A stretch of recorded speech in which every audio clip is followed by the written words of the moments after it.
যখন থেকে শুরু করছি তখন থেকে দেখছি যে সামহাও এটা হয়তো স্বাভাবিক, অনেকে এটার সাথে কোনো একটা গল্পকে মিলানোর চেষ্টা করছেন। আমি আপনাকে দায়িত্ব নিয়ে বলতে চাচ্ছি, ওইটা যদি মিলায় সিনেমাটা দেখতে আপনারা বসেন তাহলে এই সিনেমাটা সেই গল্পটা না, এটা আমি একদমই বলে দিচ্ছি।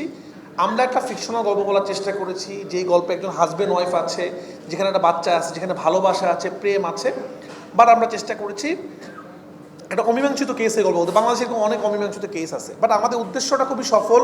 আমরা চাই আমার এই কন্টেন্টটা বানানোর পর, রিলিজ হওয়ার পর, যদি যে অমীমাংসিত কেসগুলো বাংলাদেশে আছে, যেগুলো মীমাংসা হয়নি, একটু হলেও অগ্রগতি হয়, সেটা আমাদের সার্থকতা। আসলে আমরা চাই অমীমাংসিত কেসগুলো সার্থক হোক। বাংলাদেশে এখন পর্যন্ত যতগুলো অমীমাংসিত কেস আছে সবগুলো কেসকেই এই সিনেমাটা রিপ্রেজেন্ট করতে চায়। আসলে এটা ওই ধরনের সিনেমা না যে একজন নায়ক একজন নায়িকা, এটা আসলে কন্টেন্টটাই আসলে নায়ক, কন্টেন্টটাই আসলে নায়িকা।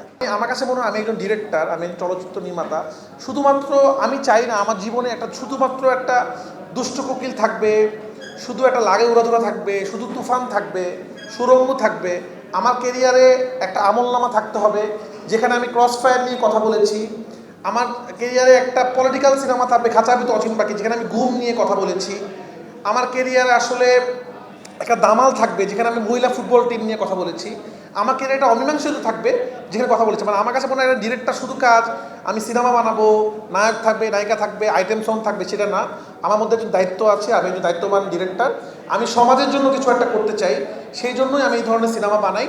তো কেন বললাম এক্স্যাক্টলি কোনো গল্প না, কারণ এক্স্যাক্টলি কারো গল্প নিয়ে কাজ করার অধিকার আমাদের নাই, এবং সেখানে অনেক রকমের করতে হয়, ফিকশন করা যায় না আসলে।